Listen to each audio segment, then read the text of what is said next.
ఈ రోజుల్లో డ్రోన్లు మనుషులను మించిపోయినాయి. త్వరితగతిన మనిషి వెళ్ళలేని చోటకి వెళ్ళి పనిచేయటం, సామాన్లు అందించటం, త్వరితగతిన ఒక రోజులో జరిగే పనిని ఒక గంటలో పూర్తి చేయటం, ఈ విధంగా ఈ డ్రోన్లను వ్యవసాయానికి వినియోగించడం ప్రారంభించారు. వ్యవసాయంలో పురుగు మందులు చల్లటానికి ప్రారంభించి ఇప్పుడు విజయవాడ నగరంలో వరదల సందర్భంగా డ్రోన్లు మనుషుల కంటే ఎక్కువ సాయం చేసినాయి. ఈరోజు ఈ డ్రోన్లను చూస్తుంటే ఆనాడు రామాయణంలో లంకకు వారధి నిర్మాణం చేస్తున్నప్పుడు వాళ్ళు వానర్లు ఒక ఉడత చేసిన సహాయంలాగా ఈ డ్రోన్లు చాలా బాగా ఉపయోగపడినాయి. ఈ ఆలోచన అంతా ఎవరిదంటే చంద్రబాబు నాయుడుది. డ్రోన్లను ఆహారము సరఫరా చేయటానికి ఉపయోగించారు, మంచినీరు సరఫరా చేయటానికి ఉపయోగించారు, డ్రోన్లను మందులు సరఫరా చేయటానికి ఉపయోగించారు. ఆ విధంగా వరదలలో చిక్కుకున్న వారిని ఆపన్న హస్తము అందించటానికి డ్రోన్లు ఉపయోగపడినాయి. ఇప్పుడు వరదలు తగ్గినాయి, ఇప్పుడు దోమలు పెరిగాయి. దోమల బెడదతో దోమల వల్ల మలేరియా, ఫైలేరియా, చికన్గున్యా, డెంగ్యూ, మెదడువాపు లాంటి వ్యాధులు విజృంభిస్తున్నాయి. అటువంటి తరుణంలో దోమలపై డ్రోన్లతో సమరం సాగించాలని చంద్రబాబు నాయుడు ఆదేశాలు ఇచ్చాడు. సాధారణంగా దోమలు నివారించడానికి కొన్ని రకాల రసాయనాలు పిచికారీ కొడతారు లేదా ఫాగింగ్ చేస్తారు. అవి మనుషులు చేయాలంటే చాలా రోజులు పడతాయి. ఈ లోపల పుణ్యకాలం అయిపోతుంది. ప్రజలందరూ ఈ వైరస్ల వల్ల, దోమల వల్ల వచ్చే వ్యాధుల బారిన పడతారు. ఇప్పటికే అక్కడక్కడ డెంగ్యూ వ్యాధి ప్రబలుతున్న సూచనలు కనపడుతున్నాయి. విజయవాడ నగర మున్సిపల్ అధికారులకు, ఆరోగ్య శాఖ అధికారులకు ఆదేశాలు ఇచ్చారు ముఖ్యమంత్రి చంద్రబాబు నాయుడు. ఆంధ్రప్రదేశ్ డ్రోన్ కార్పొరేషన్ ఆధ్వర్యంలో 25 డ్రోన్లు ఉన్నాయి. వాటినే కాకుండా ప్రైవేటు డ్రోన్లను కూడా అద్దెకు తీసుకుని దోమలను నివారించడానికి యుద్ధ ప్రాతిపదికన డ్రోన్ల ద్వారా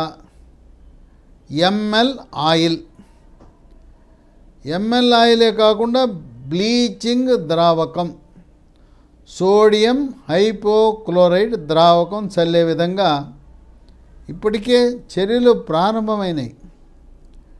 డ్రోను ఒక అడుగు ఎత్తు మీద, భూమి కంటే ఒక అడుగు ఎత్తు మీద ఎగురుతూ చక్కగా మనిషి కంటే బాగా చల్లుకుంటూ వెళ్ళిపోతూ ఉంది. 1 కిలోమీటర్ విస్తీర్ణంలో ఒక మనిషి చల్లాలంటే ఈ ద్రావకాలు ఓ రోజు పడుతుంది. అదే డ్రోన్లు గంటలో పూర్తి చేస్తున్నాయి. అంతేకాకుండా బురదుంటే మన వాళ్ళు శానిటరీ సిబ్బంది, మున్సిపల్ సిబ్బంది అక్కడికి వెళ్ళరు. బురద ఉంటే వెళ్ళరు, నీళ్ళుంటే వెళ్ళరు. కయ్యా బురదలో కాలు దిగిపోతుంది. అదిగో వాసన, ఇదిగో వాసన అంటారు. డ్రోన్కి వాసన ఏం తెలవదు. వాసన ఉన్న, దుర్గంధము వెదజల్లుతున్న, మురుగున్న, కయ్యున్న, గొయ్యున్న చక్కగా డ్రోన్ వెళ్ళి ఈ రసాయనాలను చల్లటం వల్ల దోమల నియంత్రణ అదుపులోకి వచ్చింది. కనుక సాంకేతిక పరిజ్ఞానాన్ని వినియోగించుకోవటంలో చంద్రబాబు నాయుడిని మించిన వాళ్ళు ఎవరు ప్రపంచంలోనే లేరు, దేశంలోనే కాదు. ఇవాళ క్యాబినెట్ మీటింగులు కానీ, లేదు శాసనసభ సమావేశాల్లో బడ్జెట్ కానీ పేపర్ లేకుండా సమావేశాలు నిర్వహించిన చరిత్ర ఇప్పుడు జరుగుతున్నది కూడా కేవలం చంద్రబాబు నాయుడే. మరి కేంద్ర ప్రభుత్వం కూడా ఈ పేపర్లెస్ విధానం ద్వారా క్యాబినెట్ మీటింగులు అవి జరపడం అనేది వాళ్ళ వల్ల కూడా కానిదని ఆంధ్రప్రదేశ్ రాష్ట్రంలో సాధ్యాసాధ్యాలను నిరూపించిన వ్యక్తి చంద్రబాబు నాయుడు. ఎక్కడైనా మనిషి యొక్క తెలివితేటలను, అందుబాటులో ఉన్న సాంకేతిక పరిజ్ఞానాన్ని జోడించి ముందుకు సాగాలనే దృఢ సంకల్పంతో ఆంధ్రప్రదేశ్ ప్రభుత్వం ముందడుగు వేస్తూ ఉంది. ఈ డ్రోన్లను కష్టకాలంలో మారుమూల ప్రాంతాలలో, అడవి ప్రాంతాలలో, గిరిజన ప్రాంతాలకు ఆనాడు ప్రధానమంత్రి మోదీ ఉచితముగా కోవిడ్ వ్యాక్సిన్లను అందజేయటానికి డ్రోన్ల ద్వారా కేంద్ర ప్రభుత్వము మారుమూల ప్రాంతాలకు వీటిని డ్రోన్లు ఉపయోగించి టీకాలు, ముఖ్యంగా కోవిడ్ టీకాలు, ఈరోజు కోవిడే కాదు అన్ని టీకాలను కూడా మారుమూల ప్రాంతాలకు త్వరితగతిన అందజేసే అవకాశం ఉన్నది. ఈ డ్రోన్ కార్పొరేషన్లు, డ్రోన్ల యొక్క అనుమతులు, నియంత్రణ అన్నీ కూడా పౌర విమానయాన శాఖ, మన ఆంధ్రప్రదేశ్ యువ కేంద్ర మంత్రి రామ్మోహన్ నాయుడు పరిధిలో ఉండటం అనేది విశేషం.